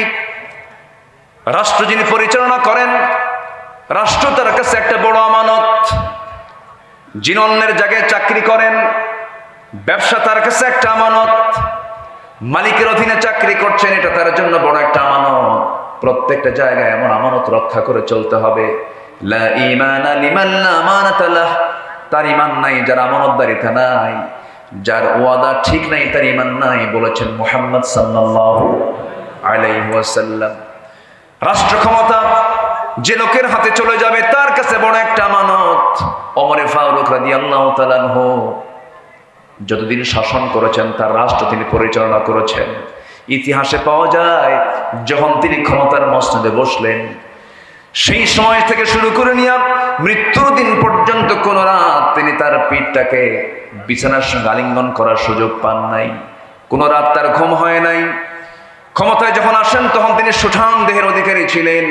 ক্ষমতা পাওয়ার পর শুকতে শুকতে কাঠখড়ি হয়ে গেলেন। তাকে প্রশ্ন করা হলো, ওমর ফারুক রাদিয়াল্লাহু তাআলা আনহু, ক্ষমতা আসার পর আপনি স্বাস্থ্যহীন হয়ে পড়েছেন। কেঁদে কেঁদে বলছেন, ও আমার ভাইরা, তোমরা আমাকে যে দায়িত্ব দিয়েছ এই দায়িত্ব আমাকে স্বাস্থ্যহীন করে তুলেছে। আমার ঘুম হয় না। রাতের আধারে তিনি কি করতেন? মাঝে মাঝে জনগণকে দেখতে যেতেন। দেখতে যখন যেতেন মাঝে মাঝে তিনি খালি পায়ে যেতেন, জুতো পায়ে তিনি হাঁটতেন না। রাস্তায় থাকতো পাথর, পাথরের রাস্তায় তিনি জুতো পায়ে হাঁটতেন না, কারণ জুতার সঙ্গে পাথরের যখন ধাক্কা লাগবে একটা শব্দ হবে। ওই শব্দে যদি আমার নাগরিকেরা যদি গভীর রাতের ঘুম যদি নষ্ট হয়ে যায়, কিয়ামতের দিন আমাকে আল্লাহ তাআলা আসামির কাঠগড়ায় দাঁড় করাবে। কি চেতনা তাদের মধ্যে লালন হয়েছে! জনগণকে চুল পরিমাণ তারা কোনো কষ্ট দেন নাই। রাষ্ট্র একটা তাদের কাছে আমানত ছিল। প্রত্যেক রাত্রি তিনি নামাজ পড়াতেন। নামাজ পড়াইয়া তিনি মসজিদে নববী থেকে আস্তে করে বের হতেন। স্ত্রীকে ডাক দিয়ে বলতেন, স্ত্রী আমার খাবার দাবার দিয়ে দাও, আমি বাইরে বের হয়ে যাব। রাত যখন গভীর হয়ে যেত জনগণকে দেখার জন্য তিনি বের হতেন। কোন একটা রাতের আধারে তিনি ঘর থেকে বের হলেন। বের হয়ে প্রথমেই একটা বাড়ির সামনে গিয়ে দাঁড়ালেন। চিৎকার আওয়াজ করে কান্নাকাটি করছে বাচ্চারা। বাচ্চা কেন কাঁদে? সামনে দাঁড়ায় বলছেন, ও বাচ্চারা, মা সন্তানগুলো কেন কাঁদে? কি জন্য কাঁদে? কান্নার কারণটা কি? ভিতর থেকে আওয়াজ আসছে, বিধবা মানুষ, আমার স্বামী দুনিয়া থেকে বিদায় নিয়েছে, ঘরে একমাত্র পানি ছাড়া কোনো খাবার নাই। ওমর ফারুক নিজেকে আসামি মনে করলেন, আহারে কি এমন কথা হলো, কেমন আচরণ হলো এটা। চলে গেছেন খাদ্য গুদামে, এক বস্তা আটা নিজের পিঠে বহন করে নিয়ে বিধবার বাড়িতে পৌঁছায় দিয়ে বললেন, আবার যখন আটা ফুরে যাবে আমাকে বলবো, ওমর তোমার বাড়িতে আবার নিজ কাঁধে করে তোমার বাড়িতে দিয়ে যাবে। আরেক বাড়ির সামনে চলে গেলেন। ভিতর থেকে কান্নার আওয়াজ। বড় একজন মহিলা মানুষ কাঁদতেছে। জিজ্ঞাসা করলেন কান্নার হেতুটা কি, কান্নার কারণটা কি? ডেলিভারির যন্ত্রণা শুরু হয়ে গেছে, প্রসব বেদনা শুরু হয়ে গেছে, বাচ্চা হচ্ছে না কেন? ধাত্রী নাই, ধাত্রী ছাড়া বাচ্চা প্রসব হবে কেমনে? ওই গভীর রাত্রিতে তিনি কাকে ডাক দিবেন? লোক পেলেন না, সোজা চলে গেছেন বাড়িতে। বউকে ডাক দিয়ে বলছেন আসসালামু আলাইকুম, আমার স্ত্রী, আমি তোমার সামনে দাঁড়াইছি, তোমার কাছে একটা কামনা আমার, আশা করি তুমি এটাকে মানা করবা না, প্রত্যাখ্যান করবা না। আমি কিন্তু কখনো নিজেকে শাসক মনে করি না, আমি জনগণের খাদেম, তুমিও জনগণের খাদেম, তুমি আমার স্ত্রী। আমি তোমার কাছে করজোড়ে মিনতি জানাই, আমার সঙ্গে তোমাকে যেতে হবে, বোরকা পড়ো, চলো আমার সঙ্গে। একজন মহিলার বড় বেকায়দা, ওই মহিলার বাড়ির সামনে গিয়ে দাঁড়ালেন। কান্নার আওয়াজ শোনার পর তিনি বলছেন, শোনো আমার স্ত্রী, ঘরের মধ্যে একটা মহিলা, পেটে বাচ্চা, ডেলিভারি হয় না, বড় কষ্ট পাচ্ছে। আল্লাহ না করুন, আল্লাহ না করুন, ডেলিভারির যন্ত্রণা সহ্য করতে না পেরে যদি, ধাত্রীর অভাবে যদি এই সন্তান সহ তার মা মারা যায় অথবা একজন মারা যায়, কিয়ামতের দিন আমি ওমর, আমাকে খুনির কাতারে আল্লাহর সামনে দাঁড় হতে হবে। এই কথা বলার সঙ্গে সঙ্গে স্ত্রী চলে গেলেন ভিতরে, স্ত্রীকে পাঠায়া দিলেন। আবার তিনি সেখান থেকে বের হয়ে পড়লেন জনগণকে দেখার জন্য। নীরব রাত্রি, কেউ নাই তার পাশে, ছোট্ট একটা লাঠি নিয়ে একা একা চলছেন। সামনেও প্রোটোকল নাই, পিছনে প্রোটোকল নাই, কারণ ইমানদার বান্দার সবচেয়ে বড় প্রোটোকল হলো একমাত্র, কেবলমাত্র, শুধুমাত্র কে? আসতে বলবেন না, তিনি কে? তিনি কে? সাইয়্যিদনা ওমর ফারুক রাদিয়াল্লাহু তাআলা আনহু একা একা হাঁটছেন, আল্লাহর কালাম তেলাওয়াত করছেন। এই পৃথিবীতে যত মজার কিছু আছে, সবচেয়ে মজার কিছু হলো, মজার বিষয় হলো কোরআন তেলাওয়াত করা। যে কোরআন তেলাওয়াতে একবার মজা পেয়েছে, এই পৃথিবীর কোনো সুরে সে মজা পাবে না। আমার বন্ধুগণ, চেষ্টা করবেন প্রত্যেকটা দিন শুরু করবেন, দিনটা শুরু করবেন কোরআন তেলাওয়াত দিয়া। আল্লাহর কসম করে বলে যাচ্ছে আমার ভাইরা, কোরআন সাক্ষী রেখে বলছি, যে ঘরে, যে পরিবারে, যে দেহে প্রত্যেকটা দিন কোরআন তেলাওয়াতের চর্চা হয়, আল্লাহর কসম বড় জটিল কোন রোগ ওই বাড়িতে, ওই দেহে ঢুকতে পারে না। সাইয়্যিদনা ওমর ফারুক রাদিয়াল্লাহু তাআলা কোরআন তেলাওয়াত করছেন আর একাকী ঘুরছেন। ঘুরতে ঘুরতে ঘুরতে ঘুরতে দেখেন ছোট্ট একটা নিঝুম পল্লীতে ছোট্ট একটা কুড়ে ঘর, খেজুর পাতার বানানো বেড়ার ঘর, উপরে সাউনেটাও বেড়ার। ছোট্ট একটা ঘরের ভিতর থেকে গুনগুন গুনগুন করে কে যেন একটা গান গাচ্ছিল, বিরহের গান গাচ্ছিল, পুরুষকে পাওয়ার জন্য গান গাচ্ছিল। এমন জাতীয় গান আছে না, এমন জাতীয় গান যখন গাচ্ছিল, সাইয়্যিদনা ওমর ফারুক রাদিয়াল্লাহু আনহু মনে মনে চিন্তা করলেন, এমন একটা ইসলামী জনপদে, ইসলামী রাষ্ট্রের ভিতরে কোন মহিলা এত বড় সাহস, এত গভীর রাত্রিতে আল্লাহর কালাম তেলাওয়াত না করে, তাহাজ্জুদ নামাজ না পড়ে গুনগুন করে বিরহের গান গায় কে? তিনি এটাকে মাইন্ডে নিলেন। দরজার কাছে গিয়ে একটা বড় আওয়াজ দিয়ে বলছেন, ভিতরে কোন মহিলা আছো, কে গান গাচ্ছ, তাড়াতাড়ি দরজা খোলো। আওয়াজ বন্ধ হয়ে গেল। মহিলা ভয় পেয়ে গেলেন, কে যেন ডাকতেছে, দরজা খুলছেন না, কেউ নাই, ঘরের মধ্যেও কেউ নাই। সাইয়্যিদনা ওমর ফারুক দরজায় করাঘাত করলেন, দরজা খুলতেছে না। এবার তিনি করলেন কি, পিছন দিক থেকে ইতিহাস বলছে সেই খেজুর পাতার বানানো বেড়াটা টান মারলেন, ভিতরে ঢুকলেন। সামনে প্রদীপ জ্বালানো, একজন মহিলা মাথায় কাপড় দিয়ে পর্দার নিয়ম রক্ষা করে দাঁড়ায় আছে। সাইয়্যিদনা ওমর ফারুক বলছেন, ও মহিলা, তুমি এমন করে গুনগুন করে গান গাও কেন? তুমি কি জানো ইসলামী জনপদ? মহিলা বলছে, আমি গুনগুন করে গান গিয়েছি, আমার একটা অপরাধ, কিন্তু আপনি আমার ঘরের মধ্যে ঢুকে একটা, দুইটা নয়, তিনটা নয়, চারটা বড় অপরাধ করে ফেলেছেন। সাইয়্যিদনা ওমর ফারুক বললেন, কি অপরাধ করেছি বলো? নাম্বার 1 হলো, ঘরের মধ্যে ঢুকবেন, অনুমতি তো আপনি পান নাই, সালামও দেন নাই। কোরআন বলছে, লা তাদখুলু বুয়ুতান গায়রা বুয়ুতিকুম হাত্তা তাস্তানিসু ওয়া তুসাল্লিমু আলা আহলিহা। কারো বাড়িতে প্রবেশ করতে যেও না, সালাম না দেওয়া পর্যন্ত, অনুমতি না পাওয়া পর্যন্ত। সালাম দিলেন না, অনুমতিও নিলেন না। আপনি ঘরের মধ্যে ঢুকলেন, বেড়াটা ছিনলেন, বান্দার সম্পদ নষ্ট হয়ে গেল। আমি একজন পরনারী, আপনি একজন পরপুরুষ, আমার পর্দার একটু হলেও খেলাফ হয়ে গেল। এই যে ভুলগুলো আপনি করলেন, আমি আপনাকে ছাড়বো না। সাইয়্যিদনা ওমর ফারুককে মহিলা চিনতে পারে না। ওমর ফারুক বলছেন, ও মহিলা, তুমি কি করবে? শুধু সূর্য উদয় হবে, সকালবেলা হয়ে যাবে, আমি ওমর ফারুকের বিচারালয়ে গিয়ে সেই কোর্টে গিয়ে আমি আপনার বিরুদ্ধে মানহানির মামলা দেব। এই কথাটা কার সামনে বলে? কার সামনে বলতেছে? মামলা দিয়ে দেব, আমি আপনাকে ছাড়বো না। সাইয়েদনা ওমর ফারুক বলছেন, যার আদালতে মামলা দিবা সে ওমর নামটা তুমি চেনো নাকি? হ্যাঁ, খুব ভালো শাসক। এবার ওমর ফারুক বলছেন, আমার জানা মতে ওমর তো খুব একটা ভালো মানুষ না। নিজের কথা কি ভালো বলা যায় নাকি? ভালো তো বলাও যায় না। ওমর লোকটা তো তেমন একটা ভালো নয়। এই কথা শোনার সঙ্গে সঙ্গে তেলে বেগুনে খেপে উঠে মহিলা বলছে, দোষ আর একটা যোগ হলো। দোষ আর একটা কি হলো? যোগ হলো, ছাড়বো না আপনারে। সাইয়েদনা ওমর ফারুক রাদিয়াল্লাহু আনহু মাথা নিচু করলেন, চোখের পানি আটকাতে পারলেন না। চোখের পানি আটকাতে না পেরে কেঁদে কেঁদে আল্লাহকে বলছেন, আল্লাহ এই মহিলার দোয়া তুমি আল্লাহ কবুল করে নাও, এই মহিলার সাক্ষ্যকে তুমি আল্লাহ কবুল করে নাও। আমি গুনাহগার বান্দা, কিন্তু ওই মহিলা বলে আমি ভালো বান্দা। আল্লাহ তুমি এই বান্দির দোয়া তুমি আল্লাহ কবুল করো, চাওটাকে তুমি আল্লাহ কবুল করে নাও। এবার ওমর ফারুক বলছেন, মহিলা শোনো, ঠিক আছে আমি দোষ করেছি, মামলা দিবা ভালো কথা, কিন্তু তুমি গুনগুন করে গান গাও কেন? এর কারণটা কি? এত গভীর রাতে এত কিছু বোঝো, আমার এত দোষ ধরলা, কিন্তু গুনগুন করে গান গাচ্ছ কেন? কি কারণটা কি? এর হেতুটা কি? এর ব্যাখ্যাটা কি? এবার মহিলা বলছে, শোনো, আজ থেকে 4 মাস পূর্বে আমার সঙ্গে বিয়ে হয়। আমার স্বামীর সঙ্গে মাত্র 3 থেকে 4 দিন 4 রাত আমি তার সঙ্গে ছিলাম। এই সহবাসের পরে আজকে 4 মাস গত হতে চলে, 4 মাস পার হয়ে গেছে। আমার স্বামীকে এই জনপদের খলিফা ওমর ফারুক রাদিয়াল্লাহু আনহুর লোকজন এসে আমার স্বামীকে সীমান্ত প্রহরায় নিয়োগ দিয়ে তাকে নিয়ে চলে যায়। আজকে 4টা মাস গত হতে চলে, আমার স্বামীকে দেখি না, তার সঙ্গে কোনো কথাবার্তাও হয় না। এই গভীর রাত্রিতে হঠাৎ করে আমার ঘুম ভেঙে গেল, ভিতরের স্বামীর প্রেম জাগ্রত হয়ে গেল। আমার বৈধ স্বামীকে পাওয়ার জন্য আমি গভীর রাত্রিতে গুনগুন গুনগুন করে গান গাচ্ছিলাম। সাইয়েদনা ওমর ফারুক মনে মনে চিন্তা করছেন, আহারে দোষ তো আরেকটা যোগ হয়ে গেছে। কি কথা কি বুঝতেছেন আপনারা? কথা বুঝতেছেন? একজন অর্ধ দুনিয়ার শাসনকর্তা জনগণের রায় নেবার জন্য কেমন করে আড়াল হয়ে জনগণের কাছ থেকে রায় নিয়ে আসতেন।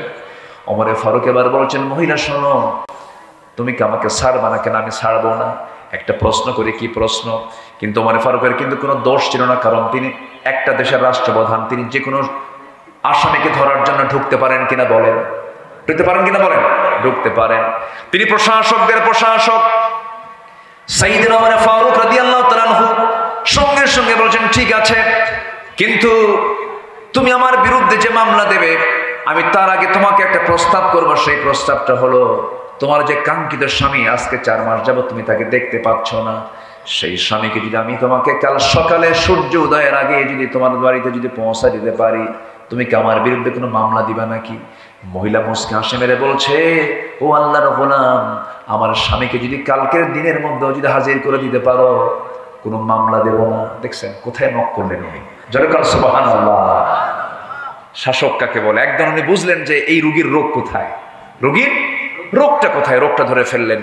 এবার বললেন, ঠিক আছে তুমি থাকো, আমি চলে যাচ্ছি, তোমার স্বামী সময় মতো চলে আসবে। নিজের পরিচয় সম্পূর্ণ আত্মগোপন করলেন সাইয়েদনা ওমর ফারুক রাদিয়াল্লাহু তাআলা আনহু। আল্লাহু আকবার। চলে গেছে বাড়িতে গিয়ে বউয়ের সঙ্গে দেখা।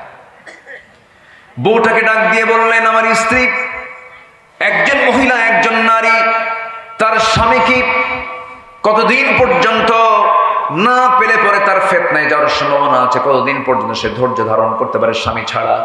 একটু আমাকে বলো তো।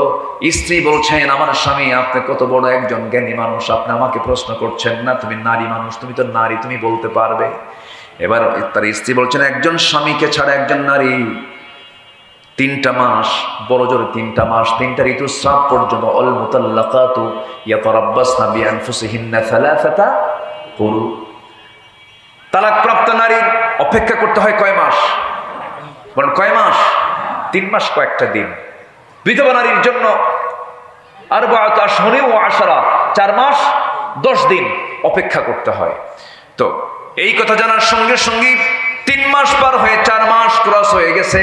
সেনাবাহিনী প্রধানকে ডাক দিয়ে খলিফা ওমর ফারুক বললেন, শোনো ও সেনাবাহিনীর প্রধান, আজকের থেকে প্রত্যেক সৈনিকের জন্য 3 মাস পর পর সাধারণ ছুটি আমি ওমর ফারুক আমার খেলাফত থেকে, আমার রাষ্ট্র থেকে ঘোষণা করা হলো। জোরে বলেন সুবহানাল্লাহ। রাষ্ট্রটাকে তারা কত বড় আমানত মনে করেছেন। এমন একজন আমানতদার শাসক কি আমরা বাংলার জমিনে দেখতে চাই? সবাই কি দেখতে চান? আল্লাহ কবুল করুন, জোরে বলি আমিন। সম্মানিত ভাইয়েরা, গুণ দরকার হলো 15টা। চলতেছে কয় নাম্বার? বলেন কয় নাম্বার চলতেছে? আরো আছে কত? 13টা। নুরু, ওয়াজ কি শেষ না শুরু? বহু কথা এখনো পড়ে আছে। আল্লাহ কবুল করুন, জোরে বলে আমি। খুব ভালো মানুষ আপনারা, কি সুন্দর, কেউ নড়ছেন না, বসে আছেন, কোরআনগুলো শুনছেন। আল্লাহ আমল করার তৌফিক দান করুন, জোরে বলি আমি। নাম্বার 3 হলো ধৈর্যশীলতা। আমি কি শেষ করে দেব নাকি? চলো, আপনি যা বলবেন তাই হবে। ওনারা চিনেন? বড় ভাই, মাশাআল্লাহ, আলহামদুলিল্লাহ। জি, নাম্বার 3 হচ্ছে ধৈর্যশীলতা। নাম্বার 3 কি বলেন তো? ধৈর্যশীলতা, সবর। বলুন তো, এখানে যে বসে আছেন, ধৈর্যের দরকার নেই? আজ থেকে ধৈর্যের দরকার আছে না নাই? একজন লোক আপনাকে গালি দিল, জবাব আপনি দিতে নিয়ে থেমে গেলেন, কি দরকার? বলেন কি দরকার? বলেন ধৈর্য। ধৈর্য হলো যোগ্যতা, রাগ কোনো যোগ্যতা নয়। একটা জঙ্গল এমনি হয়, এমনি হয়, কোনো যত্ন লাগে না। জঙ্গল কি যত্ন করতে হয়? এমনি হয়। বাগান, বলেন বাগান কি করতে হয়? যত্ন করতে হয়, সাজাতে হয়, সেখানে পরিশ্রম করতে হয়, টাকা খরচ করতে হয়, এরপর বাগান গড়ে ওঠে। রাগ হলো জঙ্গল, ধৈর্য হলো বাগান। ধৈর্যের ফলাফল অনেক সুন্দর, অনেক সুদূর পর্যন্ত চলে যায়। ধৈর্যহীন হওয়া যাবে না বন্ধুগণ।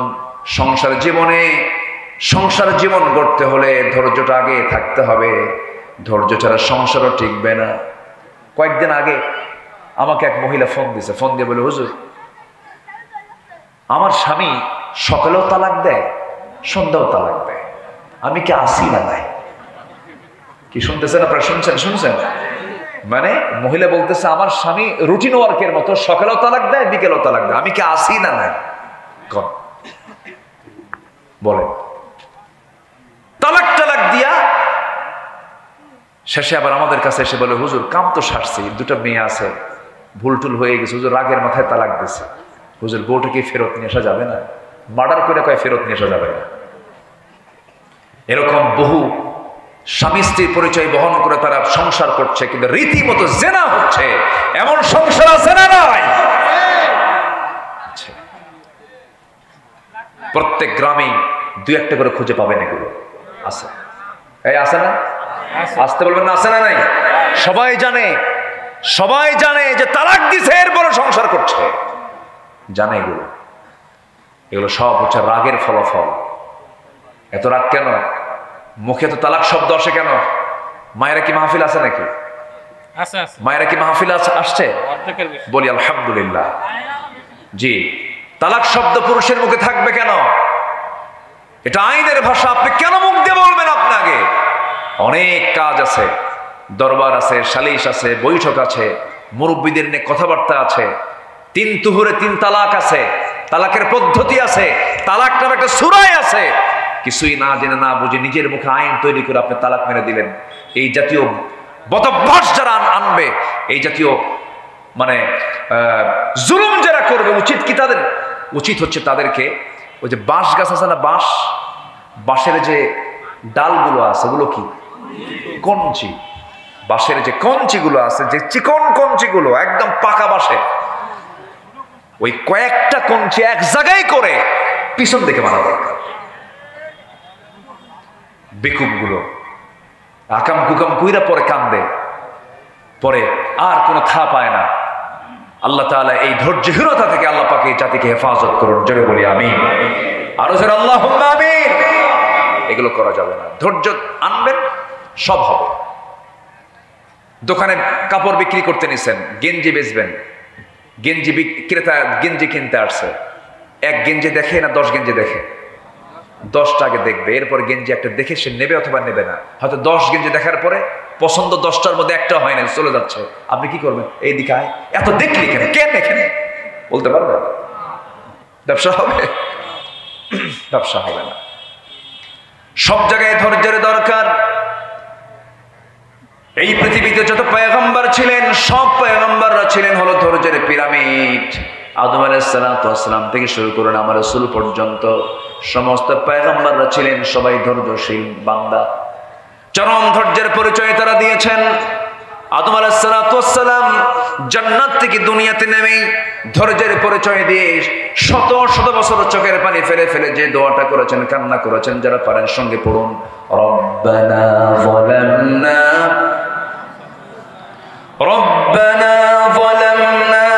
আনফুসানা ওয়া ইল্লাম তাগফির লানা ওয়া তারহামনা লানাকুনান্না মিনাল খাসিরিন। জোরে বলুন আল্লাহু আকবার। এই দোয়াগুলো করলেন, আল্লাহর দরবারে দোয়া মঞ্জুর হয়ে গেছে। আল্লাহ পাক বিপদ থেকে তাকে হেফাজত করলেন, বিপদ থেকে তাকে উদ্ধার করলেন। এরকম করে সমস্ত পয়গম্বর বিপদে পড়েছেন, দোয়া করেছেন। তবে সকল নবী ধৈর্যশীল ছিলেন, তবে একজন নবীর রাগ সবচেয়ে বেশি ছিল। বলুন তো সেই নবীর নামটা কি?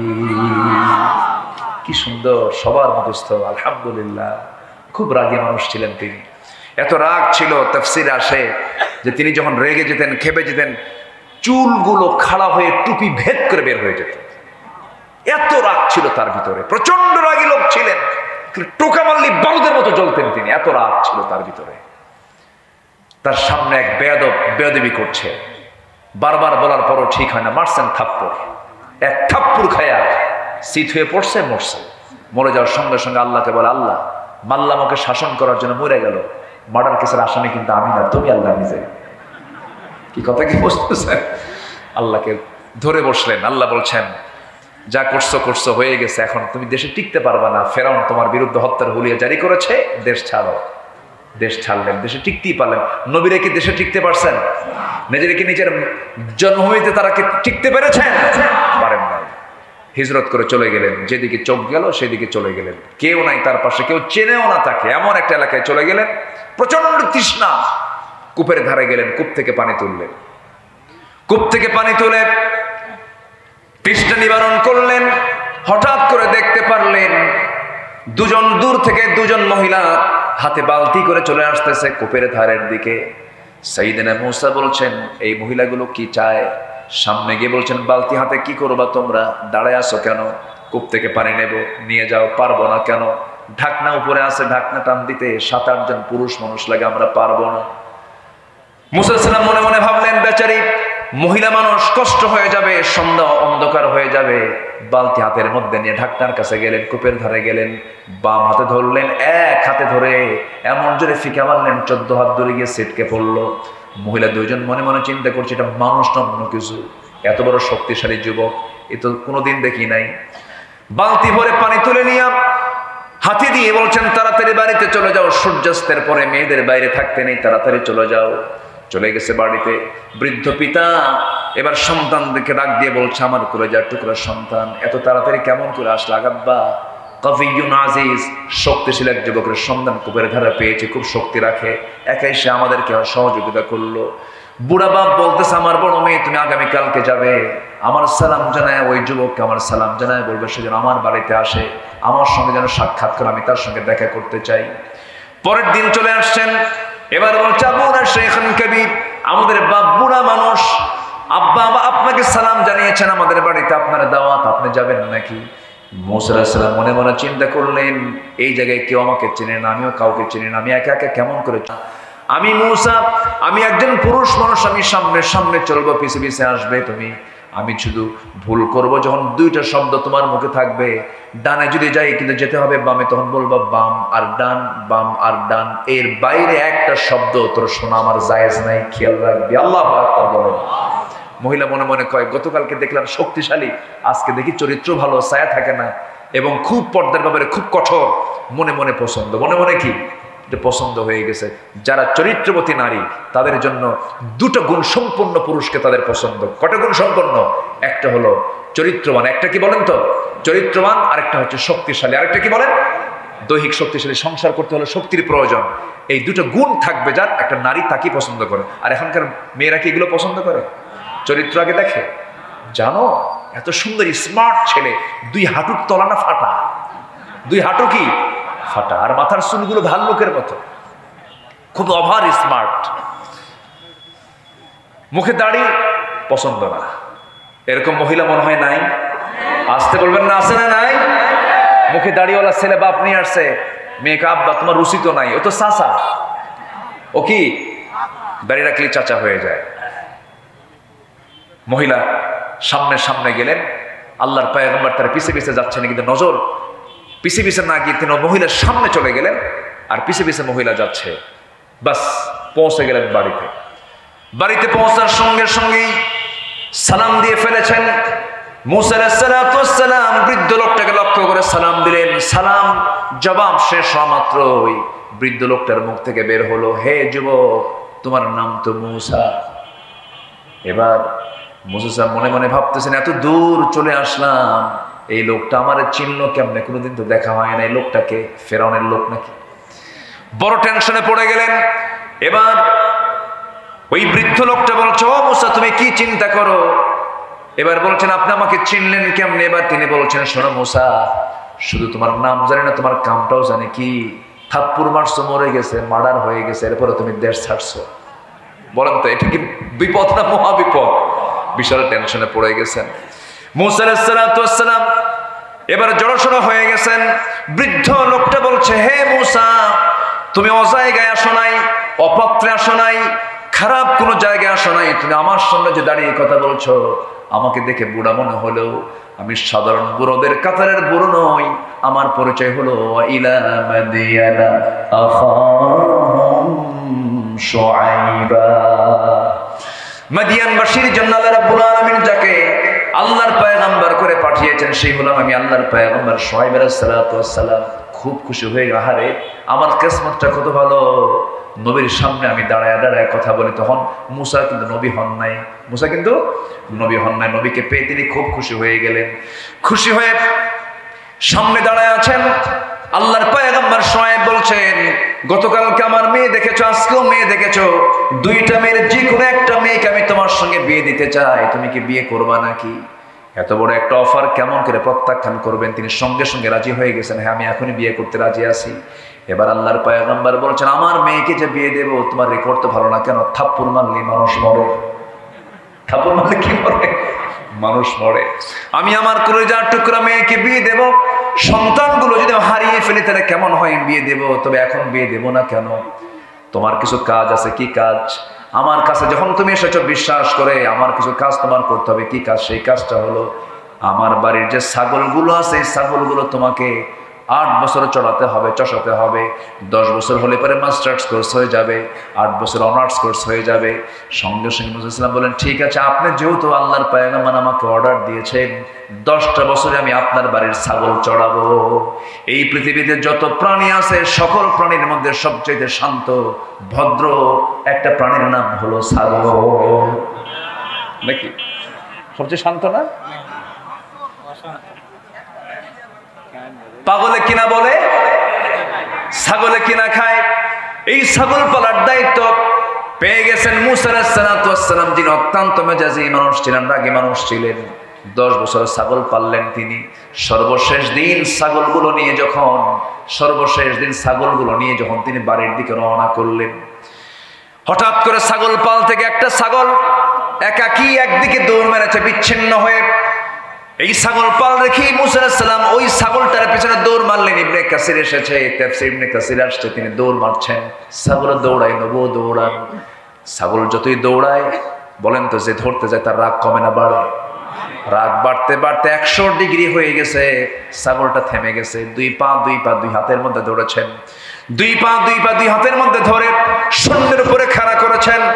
এক আছাড় মারবেন, এক আছাড়ে দুনিয়া থেকে মেরে ফেলবেন, দুনিয়া থেকে বিদায় করবেন। কিন্তু লক্ষ্য করে দেখেন, ছাগলটা থরথর করে কাঁপতেছে, চোখে মুখে তার বিশাল ভয়ের ছাপ, লঙ্কপ দিয়ে টপ টপ করে ঘামগুলো ঝরতেছে। তার মধ্যে দয়া হলো, তুই তো ছাগল, তোরে মাইরা লাভটা কি? মেরা তো কোনো লাভ নাই। আস্তে করে 2 পা 2 হাত থেকে ছেড়ে দিয়া ছাগলটাকে কোলের মধ্যে আদর করলেন। আল্লাহ বললেন, মুসা, তোমার রাগ কমে গেছে, আমি তোমাকে এক্ষুনি নবুয়ত দিয়ে দিলাম, লা ইলাহা ইল্লাল্লাহু মুসা কালিমুল্লাহ। তাহলে ধৈর্য ছাড়া কি কোনো কিছু করা যাবে ভাই? বলেন, ধৈর্য ছাড়া কোনো কিছু করা যাবে?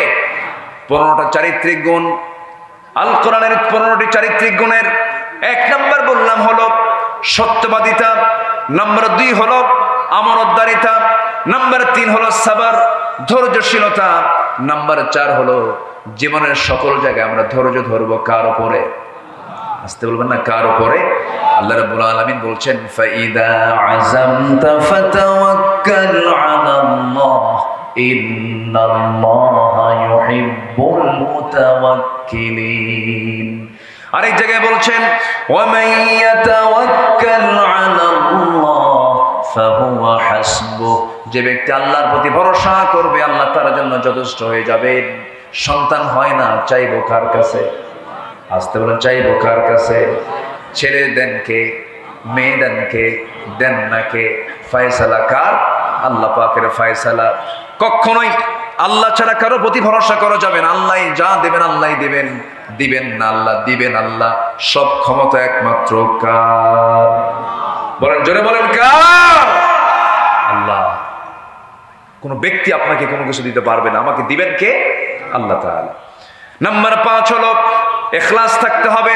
ওয়ামা উমিরু ইল্লা লিয়াবুদুল্লাহা মুখলিসিনা লাহুদ্দিন হুনাফাআ ওয়া ইউকিমুস সালাতা ওয়া ইউতুজ যাকাতা ওয়া যালিকা দীনুল কাইয়্যিমা। নাম্বার 6 হলো আদালত, ন্যায় বিচার প্রতিষ্ঠা করা। ইয়া আইয়ুহাল্লাযীনা আমানু কুনু কাওয়ামিনা লিল্লাহি শুহাদাআ বিল কিসত। নাম্বার 7 হলো তওবা করা, ক্ষমা প্রার্থনা করা। ওয়াল্লাযীনা ইযা ফাআলু ফাহিশাতান আও যালামু আনফুসাহুম যাকারুল্লাহা ফাস্তাগফিরু লিযুনুবিহিম। নাম্বার 8 হলো দয়া, সহানুভূতি। খুযিল আফওয়া ওয়া আমর বিল উরফি ওয়া আ'রিদ আনিল জাহিলিন। নাম্বার 9 হলো নম্রতা। বলেন তো, আমরা নম্র হব না উগ্র হব? বলেন বলেন, উগ্র হব না নম্র হব? নম্র হব। ওয়া ইবাদুর রাহমানিল্লাযীনা ইয়ামশুনা আলাল আরদি হাওনা ওয়া ইযা খাতাবাহুমুল জাহিলুনা ক্বালু সালামা। নাম্বার 10 হলো কৃতজ্ঞতা, কৃতজ্ঞ হওয়া। আল্লাহ রাব্বুল আলামিন বলেন লা ইন শাকারতুম লা আযীদান্নাকুম ওয়া লা ইন কাফারতুম ইন্না আযাবি লাশাদীদ। নাম্বার 11 হলো সুজাআ, সাহসী হওয়া, সাহসিকতা নিয়ে আসা। এটা একটা চরিত্র, সুন্দর চরিত্র। আমরা ভীতু হব না সাহসী হব? বলেন, ভীতু না সাহসী? ভীতু না সাহসী? সাহসী হব।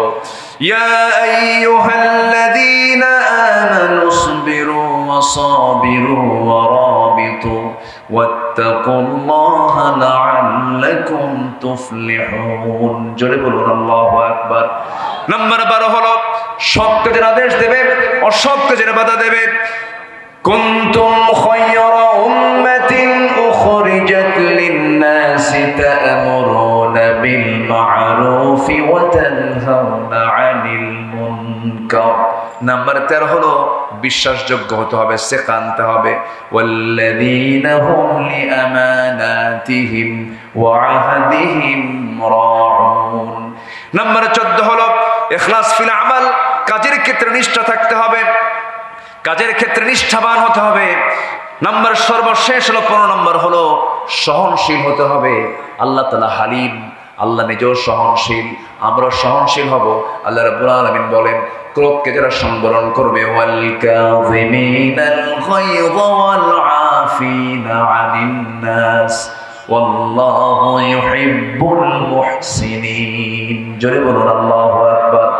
যারা ক্রোধকে সংবরণ করবে, সহনশীল যারা হবে, মানুষকে যারা মাফ করা শিখবে, মাফ করে দেবে, আল্লাহ রাব্বুল আলামিন ওই সমস্ত মুহসিন বান্দাদের দারুণ ভালোবাসেন। জোরে কোন সুবহানাল্লাহ। এই 15টা গুণ আমরা অর্জন করব। জোরে বলি ইনশাআল্লাহ। আর জোরে বলি ইনশাআল্লাহ। ঠিক 12টা বাজে, 11:59 বাজে। কেউ যাবেন না, আমরা একসঙ্গে দোয়া করব। যে যেখানে আছেন আমরা একসঙ্গে দোয়ায় শামিল হব। কিছু প্রশ্ন এখানে আসছে, আমরা 15টা পয়েন্টে কথা বললাম। ফজর নামাজ সবাই কি পড়বেন ইনশাআল্লাহ? কারা কারা ফজর পড়বেন হাত তুলে দেখান তো দেখি। জোরে বলি ইয়া আল্লাহ, আরো জোরে ইয়া আল্লাহ। আমাদেরকে ফজর, জোহর, আসর, মাগরিব, ইশা 5 ওয়াক্ত সালাত আদায় করার তৌফিক তুমি আল্লাহ দিয়া দাও। জোরে বলি আমিন, আরো জোরে আমিন। হাত নামান।